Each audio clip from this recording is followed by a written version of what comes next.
Right, I'll start with the left to right on the list that's on the bottom of the screen then. So, Mr. David, tell us who your character is and his backstory. Or as much So, of his backstory as you want to share with the group. Oh. uh, I hadn't thought about that. So, my character is called Thordin Raptorbane. He is a dwarven druid, which sounds a bit odd, but that's because he suffers from claustrophobia, so he doesn't actually like living inside the mountain. So, after being shunned by his clan for not wanting to live in the mountain, he started living outside, where he's the game warden for his mountain. He looks after the local wildlife and makes sure that the populations don't run down and things like that.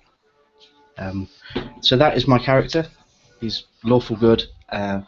He's also tends to be a bit brash, and his kind of one character flaw is that violence is the answer to just about every question. So if he can, he'll hit things with his quarterstaff or eat them.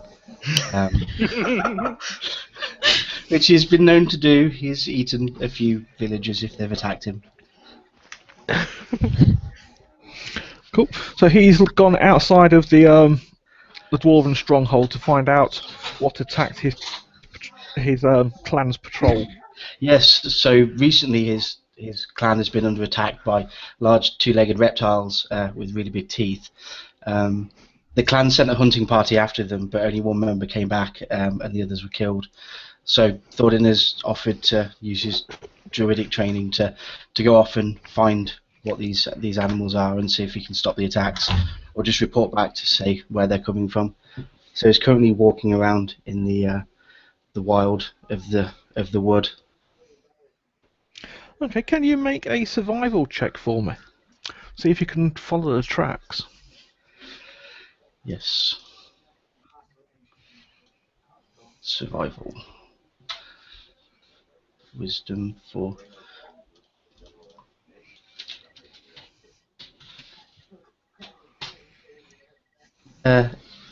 20. 20, excellent. Yeah, the tracks are not particularly difficult because obviously, extremely large two-legged reptiles leave rather deep footprints. You can see that there are indeed a pair of them, either that or it's a four-legged creature. You're not quite sure which. Okay. So you can see which way they're heading. Do you choose to follow them? Yes. I'll keep following them as I'm trying to work out what these creatures are. Okay. So Are I you can still fall in back. dwarven form, or have you shapeshifted? I am at the moment, but only because I've not kind of detected any sort of danger. I kind of know this area quite Cool. well. So. Okay. Yeah, you follow the tracks for probably 2.5 hours.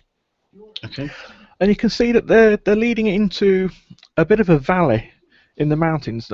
Now you know this area quite well because obviously you've lived here for years and brought up here. You've never seen this valley before. Okay. It seems to be that the only route leading into this valley is this pass, and the tracks clearly lead in. Looking ahead, you can see probably about 200 yards below the lip of this path as it starts to descend. Looks like a really crude wooden watchtower. Okay. The watchtower's inside the. Just inside the valley. Okay. Can I? Is there anyone on the watchtower? Can I see anyone up there? At this distance, it's not clear if there's movement there or not. Okay. There's plenty of bushes and what have you for cover to get a bit closer if you wish. Yeah, I'll go in through the bushes. Still, as a dwarf, I'm gonna get a little bit closer to this watchtower and see if I can see where it's coming from. So I'm a bit confused that this has just appeared. This shouldn't be here. Should be a nice open window. It certainly shouldn't be here, no. Okay, as you start to wind your way through the bushes, the heat. The area you're in isn't known for being tropical, but this valley, the heat in it is really warm. and it's just not quite right. Something's not right here at all.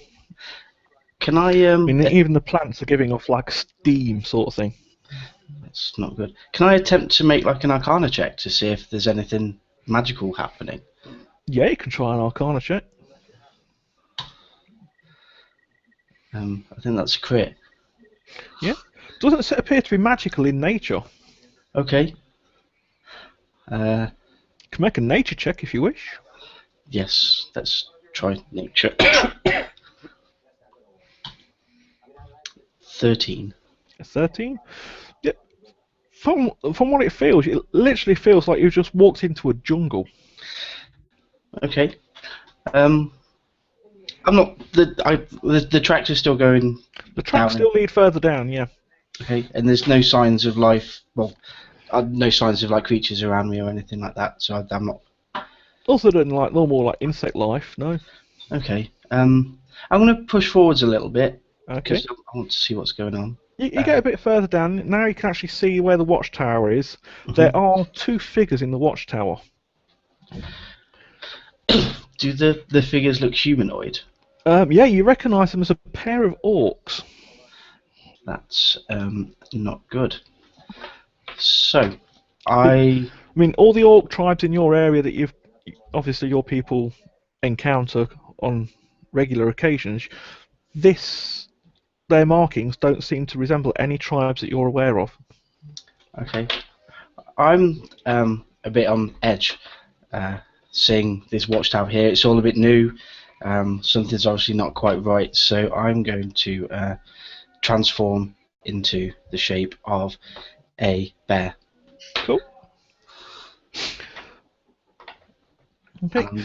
You've just completed your transformation into bear form, and you hear a noise from further down the trail.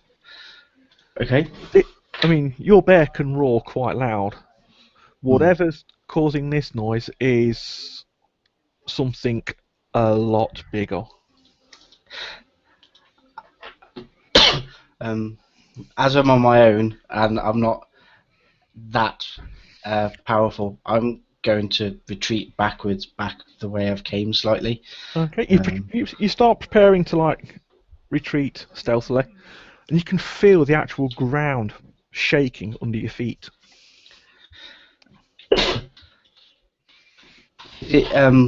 Does it feel like an earthquake, or is it? An earthquake sort of like rumbles for a while. This feels like it's got a rhythm to it, as if it's something moving. Yeah. And you can see that where the water and the moisture is collected in the plant life around, with each thud, it's like rippling. I'm gonna start running back the way I came. Okay. Are you gonna carry on going through the bushes, which is going to slow you down, or are you going to break out onto the path, the open path, and like sprint it? I'm gonna break out onto the open path and start sprinting. Okay. That's a bear.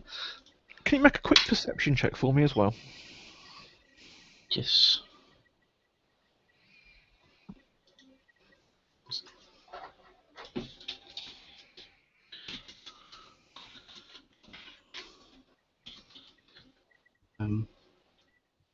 Perception.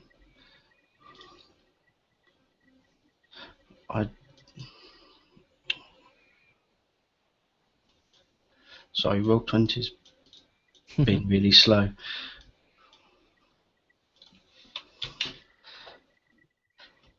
11. 11. That's good. Okay. As you break out onto the path, obviously you're looking where you're going, because otherwise you'll trip straight over your face. You can see as the path is climbing up to the lip of the valley where you came in, it seems to like have a rolling bank of mist or fog at the end, so you can't actually see beyond the lip of the valley.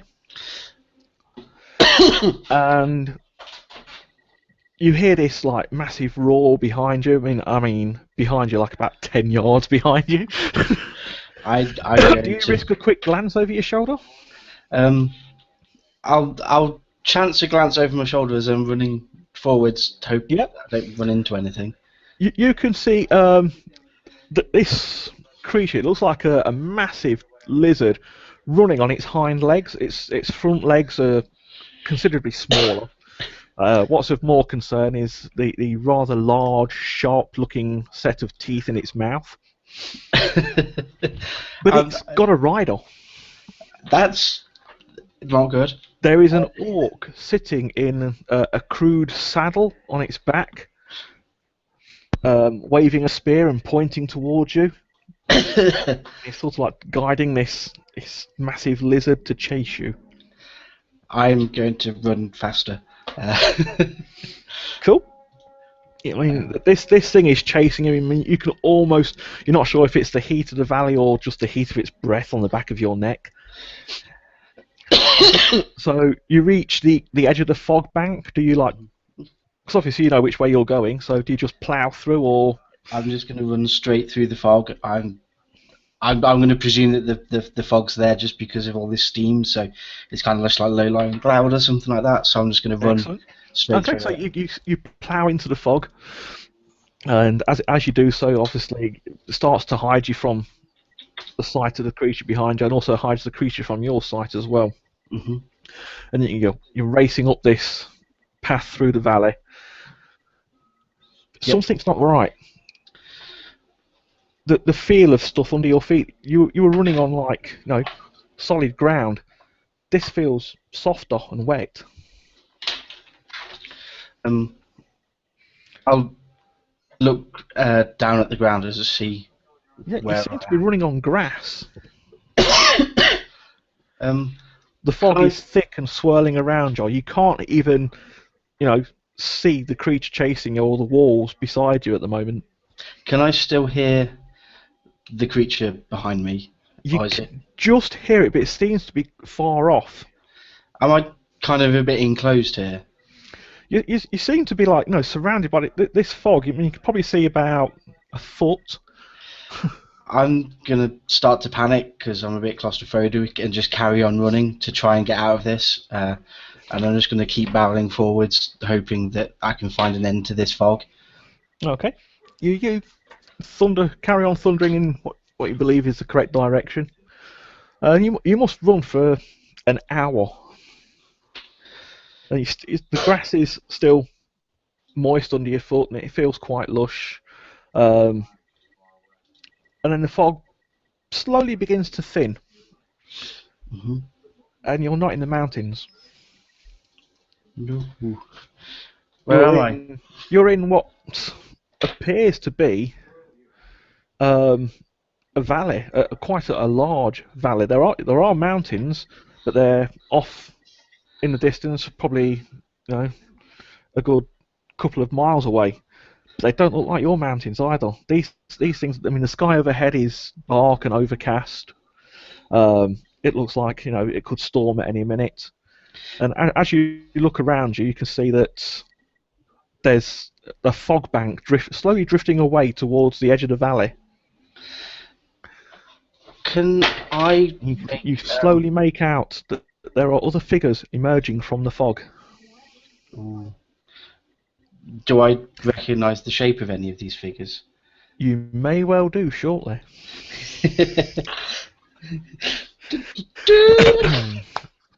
Dun dun dun! Yay! Indira. Me? Oh, Right. oh snap. Well, on my screen I was last on the list, but no, let's do this. So if you'd like to tell people who your character is and where he currently is. Alright, well, I can cheat and read the bio that I made for him, but it might take a while. Or I can just really, half-assedly summarize it. Alright, so basically my character is named Nevin Night Sorrow. He's a high elf sorcerer. And I'm gonna read the bio because I'm terrible. Once every few hundred years, in a small elven village on the Sword Coast, a child with natural magic affinity is born. Wow, I can't even read. This is terrible. Uh, this child is revered and predicted to become a great hero that will eventually slay dragons and conquer the forces of evil. Nevin Nightsorrow was that child. Unfortunately, he was terrified of things like dragons and evil, so he kept his magical abilities to himself. The years went by, and Nevin lived his life comfortably under the radar. He pretended to be a normal, non-magical elf and took up a job as a basket weaver. He wasn't very good at it, as he was quite lazy, but it was better than getting roasted alive by dragons or impaled on some villain's spear. As far as he knew, nobody ever died while weaving baskets, except for his great-uncle Andrewil, but that was a freak accident, and nobody really likes to talk about it. One day, while Nevin was feeling particularly lazy, he used his magic to retrieve a martini that he left on the other side of his room. He thought nobody was looking. However, at that very moment, his mother walked in and made a big deal out of it. She immediately told the neighbors, who told their neighbors, who soon enough, everyone made a big deal out of it and started calling Nevin the Chosen One. The villagers all agreed that they wanted to get Nevin a proper education in order to become a master of the arcane. Maybe then he wouldn't die horribly like so many other of his predecessors. The villagers sold their precious possessions and gave the money to Nevin in order to send him on his way to purchase a pricey tome in order to gain entry to Candlekeep. However, Nevin wanted none of these and had other plans. He used some of the money to rent an apartment in the city of Nashkel and spent the rest of it on expensive booze. When he ran out of his money, he started using his magic to swindle people via tricks like minor illusion 3-card Monty in order to make a living. In more desperate situations, he took up jobs performing magic tricks at a children's birthday party, but they never lasted long as he was unable to stay sober throughout the duration and developed a bad reputation amongst many parents. So he was content to live his life without accomplishing much or making a name for himself. In his spare time, he likes to dress up as a noble and attend noble parties and get free booze. And that is my character. Very, very classy. Right. Well, Nevin has been hired to perform at a private party. Uh-oh. Not for children. This is for quite a high class. I suppose you'd call it a coming of age party. Oh. Oh. That could go in very bad directions. He's expected to, perform a few magic tricks and entertain the guests for a short period during one of the the pauses between the various meals in place.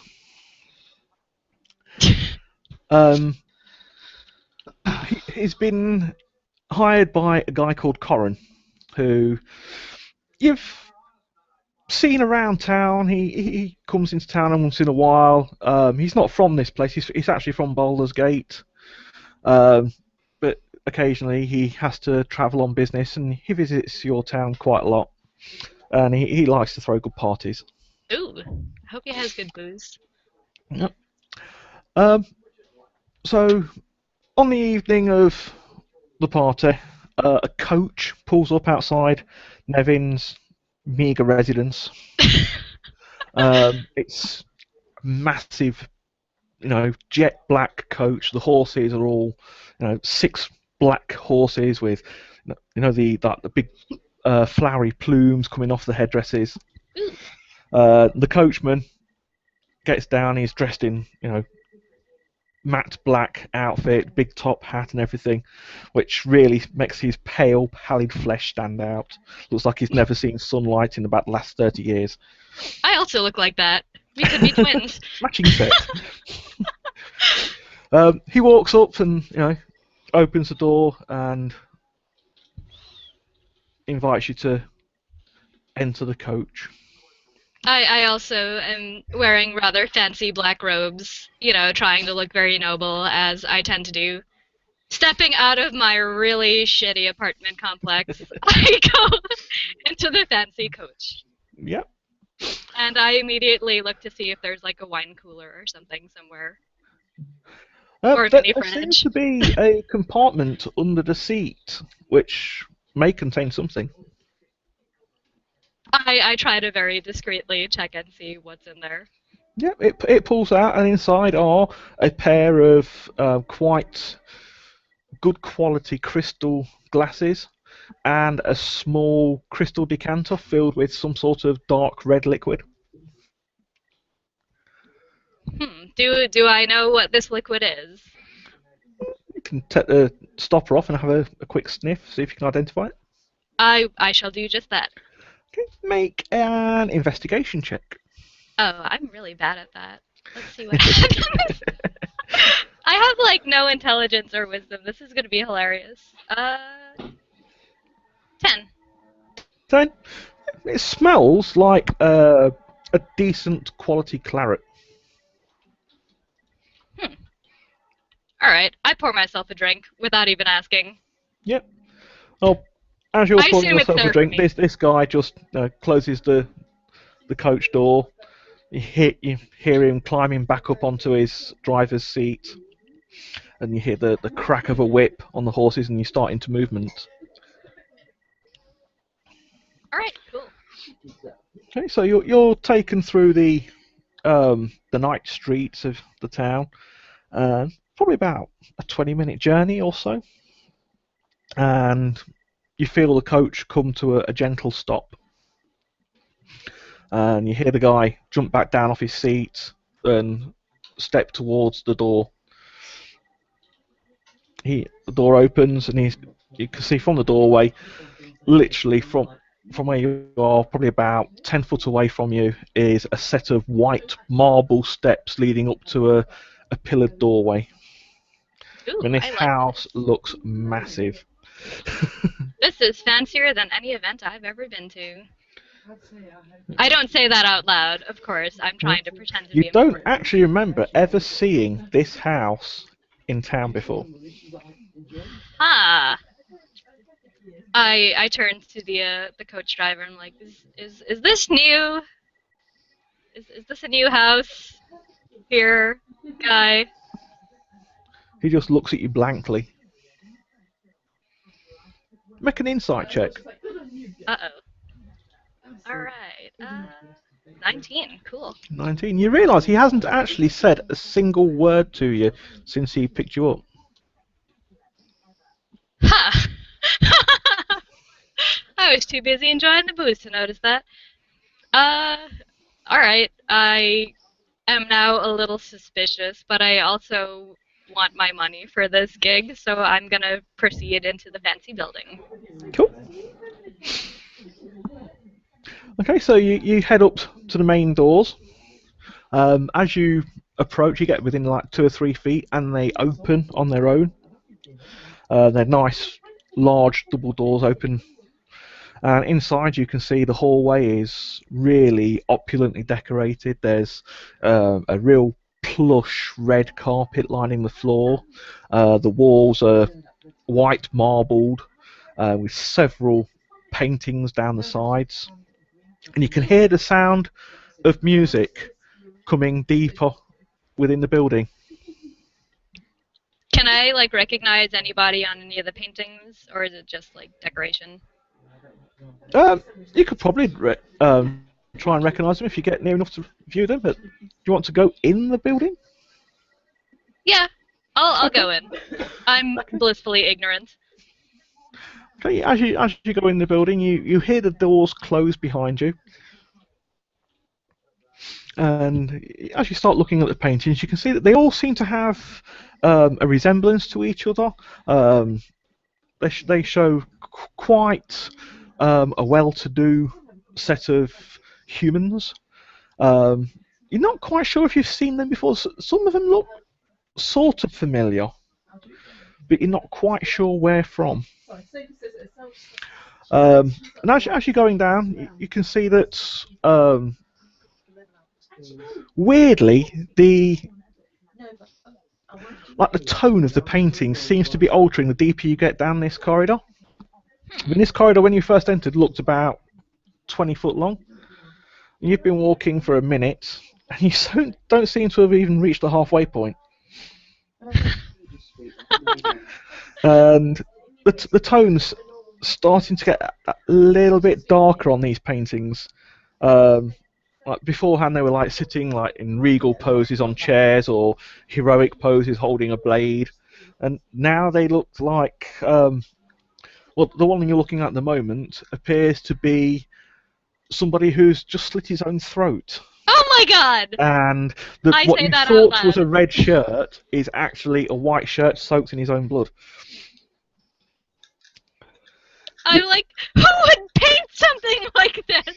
As you say that to yourself, your voice echoes eerily in the room, and you realise the music stopped. Uh-oh.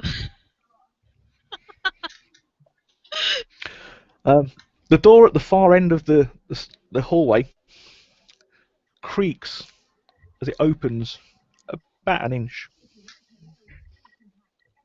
I call out, I'm like, hello? Hello? Sorry if I insulted your creepy painting.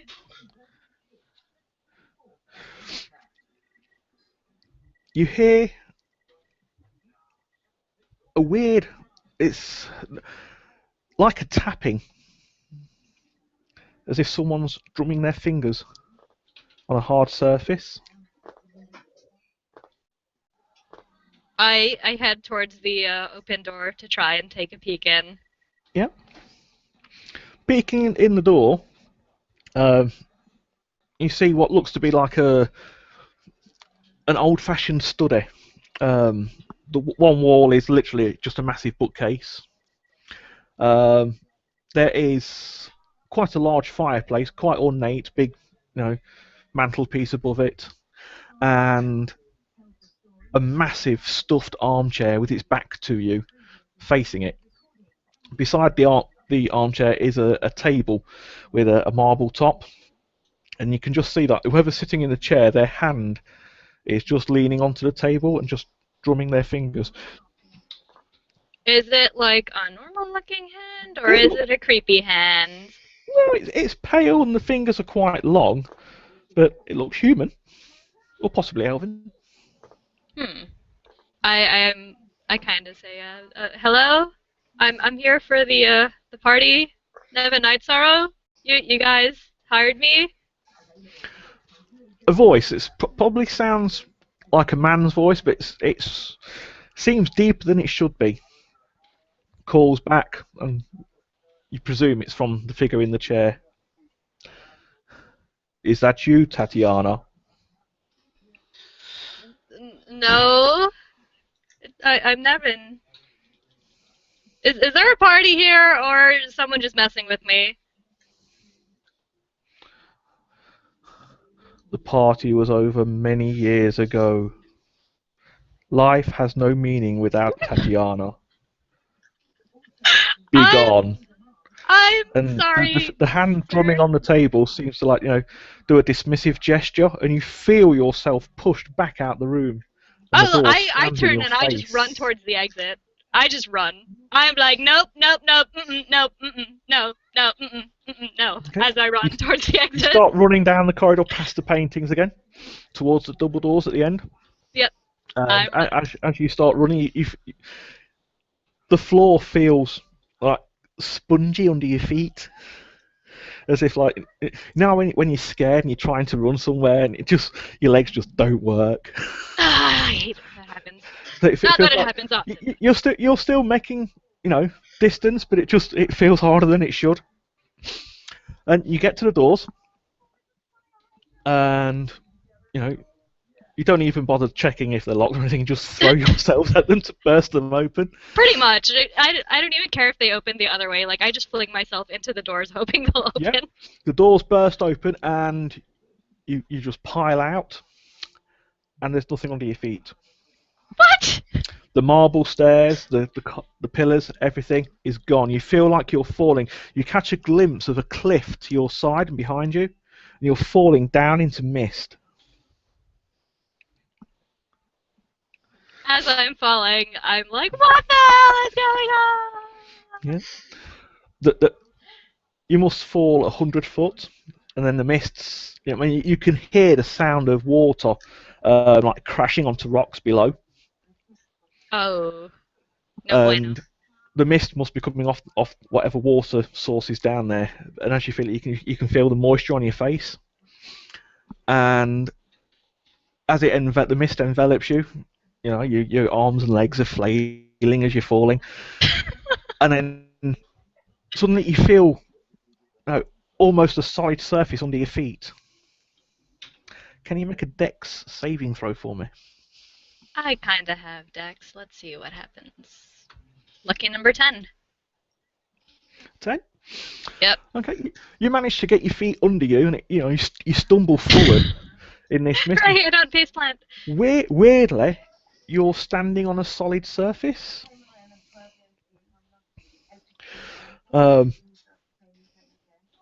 As you stand and get your bearings, the mist starts to thin a little, and you hear a deep, throaty growl off to your left. I immediately look to my left. Yeah, there is a massive brown bear sort of looking at you quizzically. I turn and start running in the exact opposite direction of that bear. Going, nope, nope, nope, nope, nope.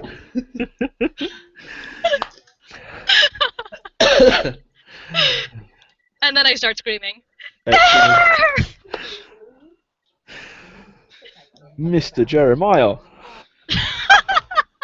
Snap. Well, I am ready.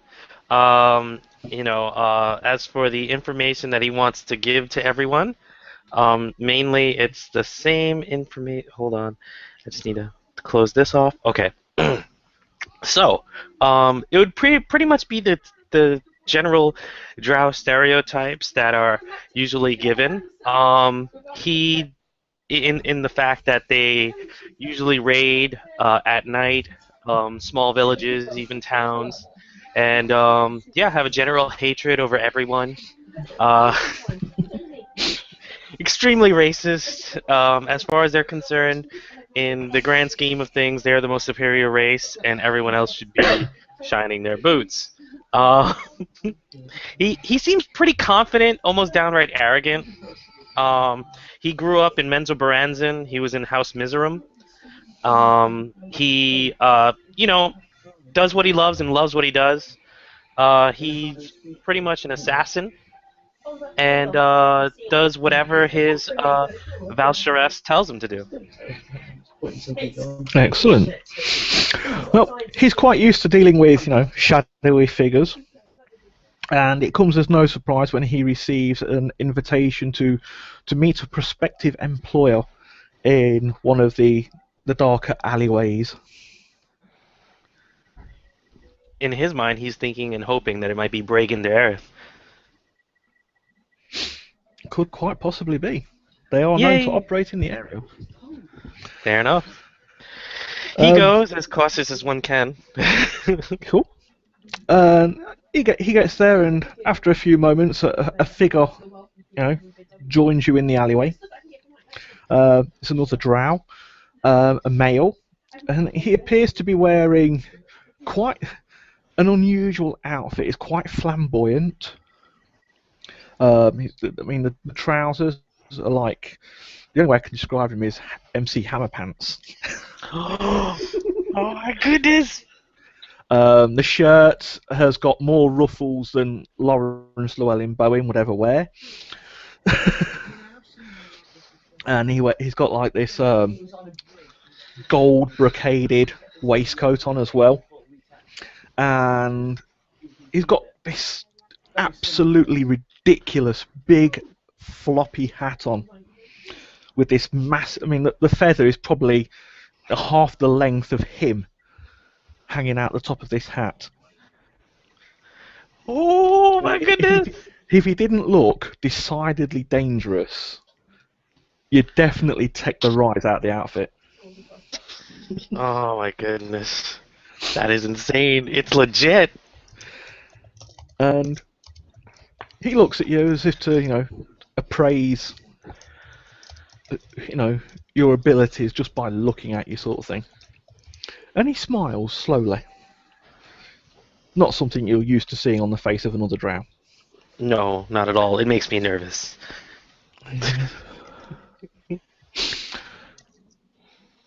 He says, Valas, your reputation has brought you to our notice, and we have a job that we think you may be suited for. Are you willing to risk possibly your life in the service of Breganderth? Well, sorry, I was so caught back up by the possibility of talking to Jarlaxle. Just threw my game off. He looks at you with stone red eyes, and he says, "Nothing would make me happier." We have found a portal to a realm where an item of power has been discovered, which could possibly give us an advantage against those particularly, annoying and, shall we say, overbearing priestesses of Lolth. Though obviously we'd never say this in their presence. No, of course not. Unfortunately, this item is in the possession of a rather serious individual, and he may not be willing to part with it. Oh, what type of individual are we talking about? He is known to be a wizard of some prowess. What good to spell if you have a dagger in your mouth?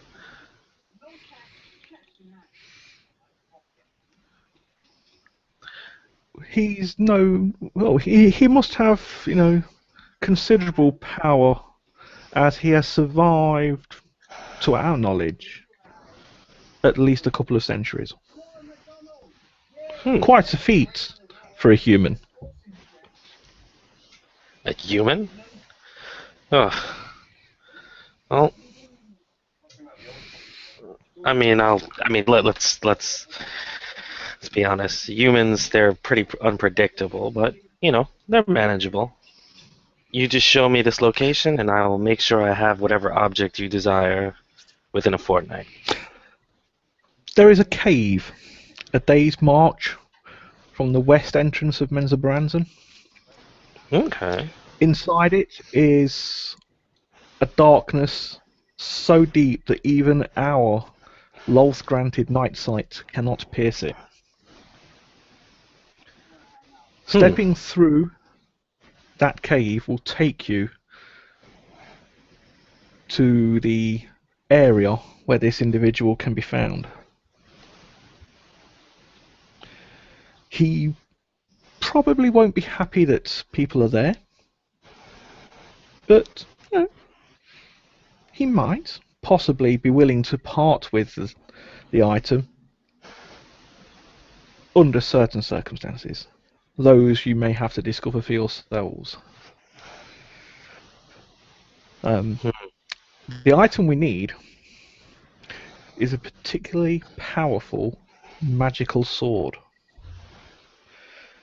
Apparently it can harness the power of the surface world's sun. As you can see, that would be most advantageous against the priestesses of Lolth. Very true. If you'd managed to retrieve this item for us, then you can consider that your entry test into the ranks of Breganderth. Then consider it done.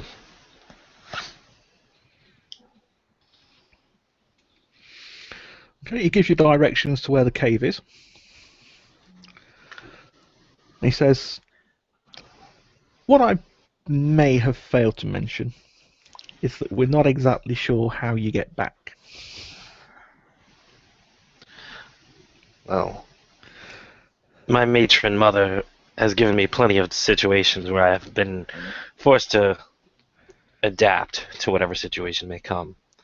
If I made it this far, I see no reason not to make it the rest. Consider this item will be in your possession shortly. In a very undrow-like fashion, he smiles and claps you on the back in a comradely way. Ooh, he feels "Well then, uncomfortable. there is absolutely nothing to fear. I shall expect to see you shortly with this sort of power." He struggles to smile back, but it comes out as a psychotic grin, like,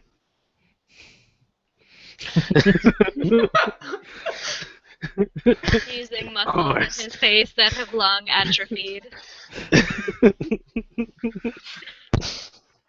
The other drow performs like a really over-the-top bow, flourishing his hat, and it's all like, material and feathers flashing in front of your face. And by the time they've cleared your vision, the drow himself is gone, and all there is little bits of feather floating onto the floor. I have a lot of respect for someone who can hide and vanish such as that. He's impressed. Inside, he's a fanboy. Outside, he's cold.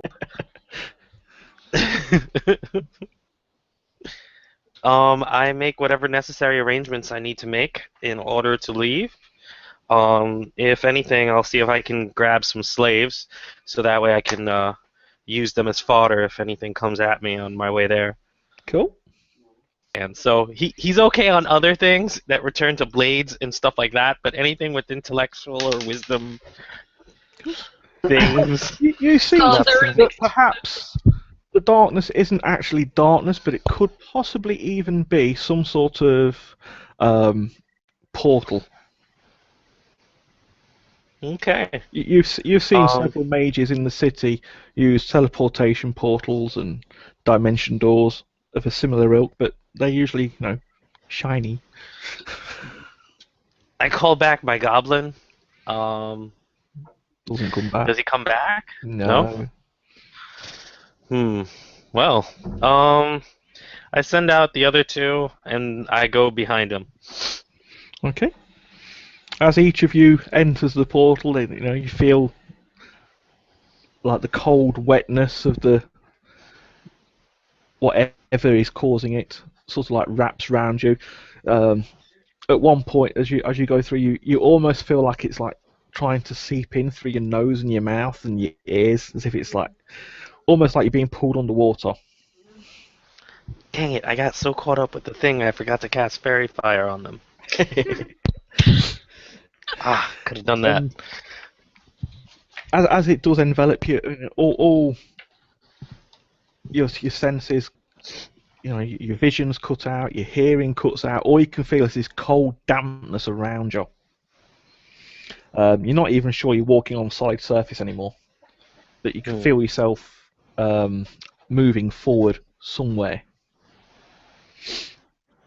And you feel, as you come out, you feel like the pressure starts to lessen around you, and gradually you start to see a greyness appear in front, and it's the blackness sort of thins more than like dissipates, as if you're rising to the surface of an inky liquid, and you sort of like break the surface, and you're standing in what appears to be an open field. There are like wisps of black smoke coming off of your clothing and your body, and you can see there is a figure running towards you in a floppy sun hat, screaming, that appears to be being chased by a large bear. Your goblins are nowhere to be seen at the moment. Dang it, that was my reflex. Chuck a goblin. What do I do now? see a creature with a sun hat at me, and I see a bear. Um, okay. Well, my initial reaction is to attempt to stab the creature in front of me, and then throw my other dagger at the bear. Thanks, Alana. What? Okay. I'm a drow, okay? As you prepare to stab forward with your dagger, a figure materializes in front of you. Before it can even like focus what it's doing, your dagger pierces the eye socket of a goblin. No love lost there. Fair enough. One goblin down. Pippin. Okay. Right. Yeah, I think I should first mention that there is actually an option on my donation page where you can create my character. So this might, if someone else takes that option, then this will be my backup character. What else? I think that's it. Okay. So character backstory. There is a lot because this is a running character, and I tend to create elaborate backstories for my characters anyway. So I don't know how much to take in. Right. Quickly speaking, character is a gnome paladin of Yondala, the halfling goddess. She was she's I'll put her as lawful neutral but bordering very much on true neutral. She's although she does have a dedication to law in a certain way, but at the same time she's willing to do evil to stop evil things, so that good people can do good things and don't have to think about it. She was found abandoned on a trading road by some halflings. She was brought into the shires, where as she grew up, she was teased for being too tall, and for also because she was maturing a lot slower than the other halflings. Oddly enough, despite being a gnome, she was not happy with the pranks. She turned to religion, became a devoted, almost fanatical studies, and around the time she was 40 and she was like starting to mature, she became a priestess, spent like 50 years teaching before she decided there were evil in the world that needs smiting, so she took to the road. Oh god. Oh, now I need to mention all the backstory so we know where we start. Right, okay. Right, so at some point during this, she heard a rumor that one of her old mentees was in Baldur's Gate, taking to the road of adventuring. She went to see him. And I should also mention that this is probably happening in a different parallel world to the ones we talked about earlier. Anyway, right. So she went to Baldur's Gate, where she heard that the mentee had died, and she then decided to infiltrate the thieves guild, and at the same time came into contact with the old adventuring party, her halfling cleric ex-student was taking part in, and then she tried to get the party tried to break into a prison. She tried to get them caught. They beat her up, threw her in a prison. Then she tried to hunt them. Eventually, they called a truce after they all joined together to beat up the ball spawn when Ball came back to life. Then they all went up north to Isendale because of stuff. Yeah, because mainly because her character motivation was that she was called in to help the Harpers. Anyway, up north things started to fall apart again. The fragile truce started to fall apart when they start considerably one half orc decided that she wanted to run away whenever she fought a wizard of any description. And eventually there was another big bad there who was a chosen of Oral, the Frost Maiden. after a big fight out, where the chosen may or may not have been the bad guy. I don't want to spoil it for the players who are already playing. What has actually happened is, at the end of it, there was the team the adventuring party consisted of nearly 9 players. There was a lot of betrayals. Lavinia wanted to kill a few of them for practicing necromancy. But actually, I believe one of them converted to her religion so that she wouldn't kill him. But then then he died immediately during that very session. And yeah, eventually in the final, 2 of them turned on the party. Well, one of them turned, one of them couldn't move, but she took no chances and encouraged other people to kill her though. And given the half orc was neutral, she wanted to kill the half orc. She tried to kill the half orc when they're trying to escape. Did not succeed. And yeah, and I think that puts me in a bad book with both the half orc and the half orc's other half orc husband. And probably trying to kill them. That's probably where I am. I hope that's not too much, and I think I can condense that down, hopefully. Right, so we're currently running across the icy fjords of the Sea of Moving Ice, Yeah. pursued by a pair of quite angry half-orcs. Yep. Well, Do you have any... if they are chasing me, they're not going to take them long to catch up with me. Well, thankfully, with the blowing snows, they're having trouble finding you. Okay. Fair enough. But do you have any black ice items on you? I do not.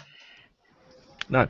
Okay, that's all right. I do have a ice mace, which is made of white ice, though. Ah, that's fine.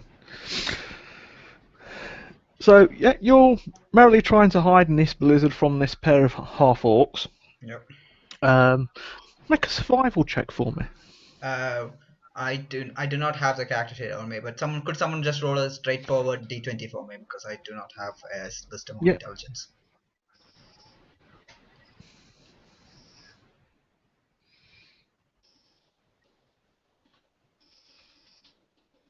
I did it. I rolled a 10. All right, thank you. Cool. No problem. You managed to find what you believe is going to be a sufficient little hidey spot behind a snowdrift to at least let you catch your breath temporarily. Yeah. All right. I'm going to wrap as my... you- Yeah, sure. Yeah, as you duck into that, you can hear like voices on the winds. Okay.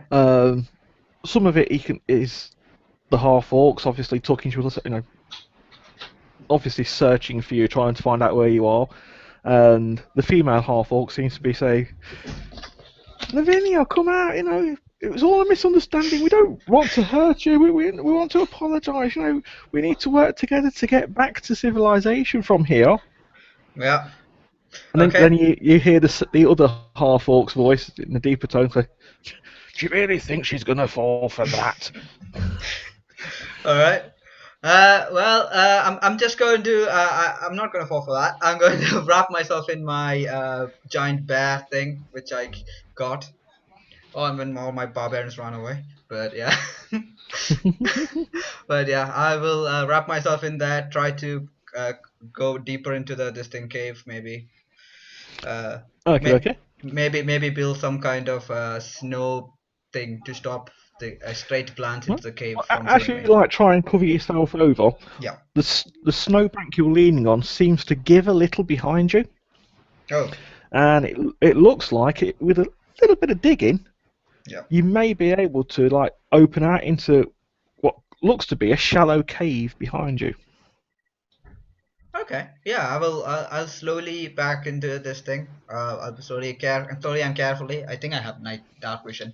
I'm not entirely sure, but yeah, I'll slowly back into this. Yep. Okay. You dig your way through. And it's not massive cave. I mean, even as a gnome, you'd struggle to stand up in it. Okay. Cool. But it seems to like go Okay. in and at a slight angle downwards. Not steep enough to make it dangerous, but you can definitely feel that you're travelling down. Okay. And it looks like it's going to open into a larger chamber beyond. First foremost, I will. Is there like a small stone or something? You could probably pick up a loose rock from. Yep. In which case, I'll like let it throw it down just to see what the gauge, how deep it is, and how. I don't want to like jump into a hole. Yes, but, it seems to roll down the slope a little, and you see it hit the level off period. Yeah. It just like rolls forward about 10 foot and comes to a stop. Okay. In which case, I will slowly go there. Yeah. Yeah. Yeah, you follow the smaller tunnel down, and it does open out into a larger chamber, probably a little more than 10 foot sort of round. Okay. Looks like it's naturally formed more than worked. Right. But you realise that it's warmer here, and you can actually hear the sound of running water. Oh. Okay. Well, first foremost, I am definitely going to need a drink, so I'm trying to find this water. Okay. So as you follow the noise, you can see there's a small offshoot from the chamber. It leads around to another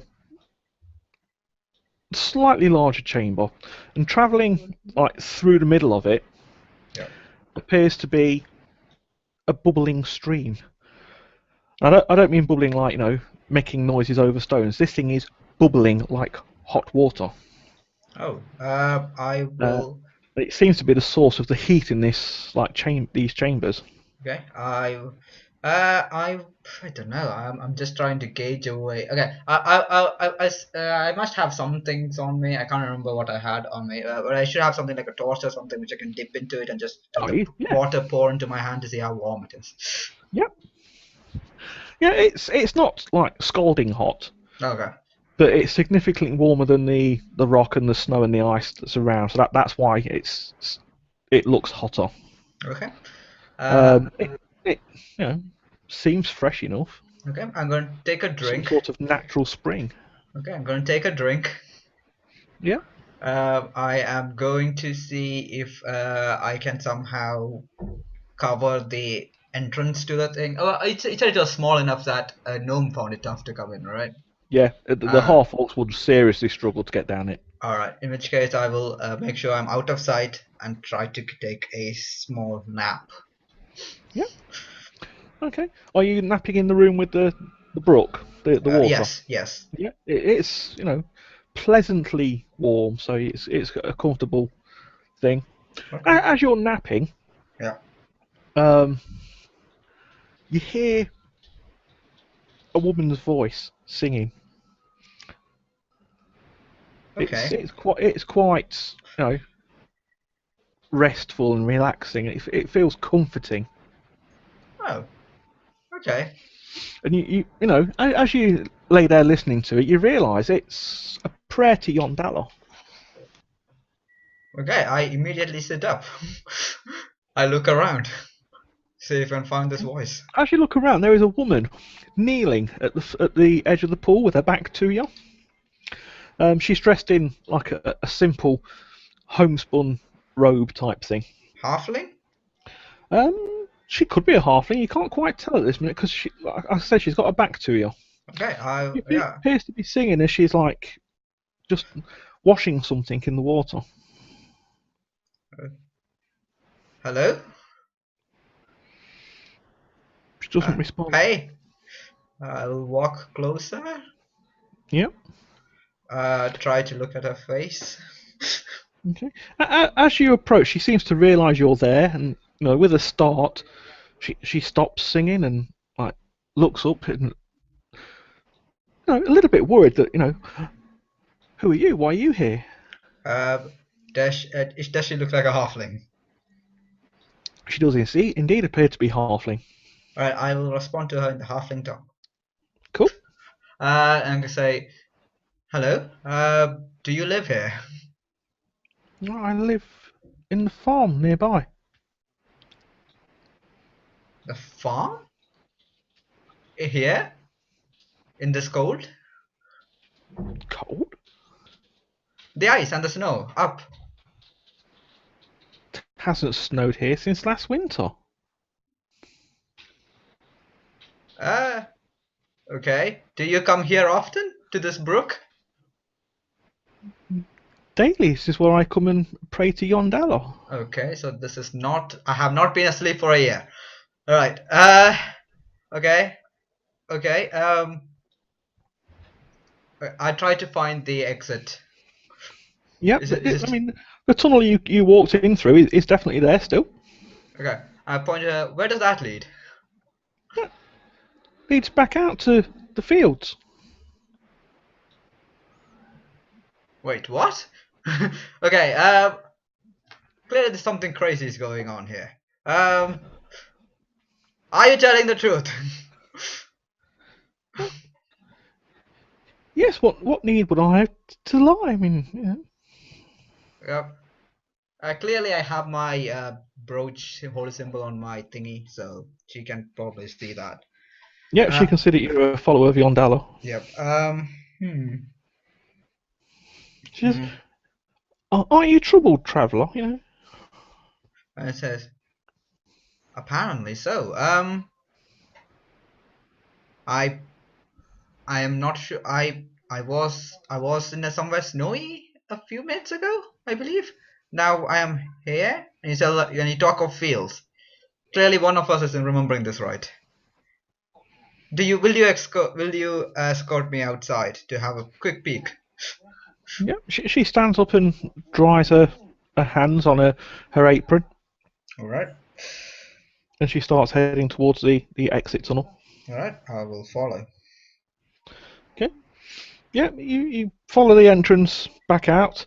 Yeah. Yeah, you follow her out to what would have been the chamber that you first came into, Okay. but instead it opens out into what appears to be the outside, and indeed it's quite a lush field of corn. Okay. I walk outside and then look around properly to examine, everything is as it seems. Yeah, And- everything looks okay. It's quite a pleasant field. You can see there's several of them surrounding a quite quaint little farmhouse. I will turn to the the halfling, and I will ask her,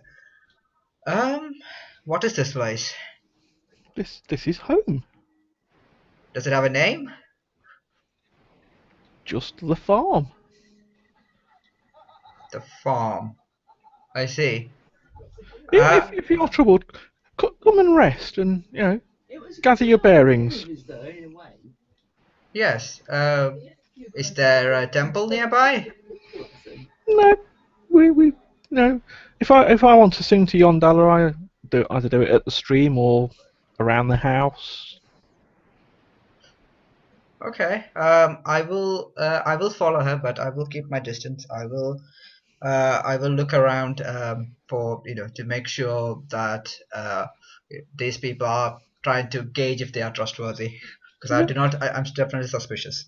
She seems entirely, being truthful with you from what you can tell. Okay. She leads you through the fields. The crops are, quite ripened and look like they're almost ready for a harvest. Okay. And she leads you up to the farmhouse. Alright. You notice you've not seen anybody else working the fields at all, just herself. Oh. So Okay. she leads you to the farmhouse, which Okay. may have seen better days, but it's serviceable and it looks pleasant. And as you open the door to go in, you get this strong waft of something really wholesome cooking. Okay. Okay. First thing I do now that I remember is that I'm going to use my divine sense. Yep. Do I sense anything? That lets you sense undead, demons, Oh, just give me a second. and celestials, isn't it? I think Fae are there as well. I think. Yep. It's just 60 feet though, so it's not much. Yeah. Yeah, I'll just double check. But yeah, it's something like that. Yeah. Well, as you concentrate on sensing these things, Yeah. you get this massive jolt in the head. Right. There is something definitely powerful about her, but you don't get like an off feeling about it. Oh, it's a good feeling. Yeah. Okay. And she seems to sense what you're doing, and she turns and looks at you with this little smile on her face, and she says, there's nothing to be afraid of. You have been faithful all these years. You deserved, a moment of peace. Am I dead? No, Oh. simply removed. Removed. From the situation that was at hand. I need to get back. I need to kill them. Well, one of them anyway. You are needed elsewhere for something far more important. A great evil is stirring. Where? Beyond the borders of mortal men. You will be sorely tested in a land foreign and strange. Huh. Well, as long as I get, I do have unfinished business. As long as I get to go back at the end. Hopefully, if you are able to withstand the trials that will be coming, then you will be returned to where I took you from, and not a moment will have passed. Can have a little bit of moment passed. I was in a good spot. Is that a possibility? Unfortunately, that is beyond my ability. Alright. Okay. Fair enough. I can deal with this one thing at a time. So where is this evil you speak of? Rest here this evening, and tomorrow you shall see. Alright. Okay, I'll take that rest. The only advice I can give you is trust the raven. Okay. Is that a person or an actual raven? She says nothing else, but she walks across to the stove, and she ladles out this bowl of looks like some sort of stew, and places it on the table in front of you. Excellent. Do you have a drink? You look down, and beside the bowl, wasn't there a moment ago, there is a wooden cup that seems to be filled with some sort of clear liquid. You sure I am not dead? Quite sure. Alright. Okay. Do you want a drink? Nope. Okay. Well, okay. I can live with a one-man party. I can do this. I have the food. I drink. Okay. Yeah. The food is, really wholesome, and you feel it, restoring your physical energies and your, Okay. Mental then stuff. you have the drink, and it has like the taste of spring water, but you feel somehow that it's restful, and you find yourself drifting, Okay. and you feel yourself like tipping forward onto the table. No. But instead of your head hitting the table, Right. you feel it hit soft grass. Right. Witch poison. And, the cold, wet feel of the grass Yeah. seems to startle you back to wakefulness. Yeah. And as you look up, you can see about 10 yards in front of you, Yep. there is a drow Yep. dangling a goblin corpse off of a dagger in his hand. Fair enough. A rather strange-looking individual in black clothing with a big yellow sun hat. Yeah. And a rather bemused bear. Okay. First course of action. Get between the bear and everyone else. Cool. Alright. And that, ladies and gentlemen, is where you will start.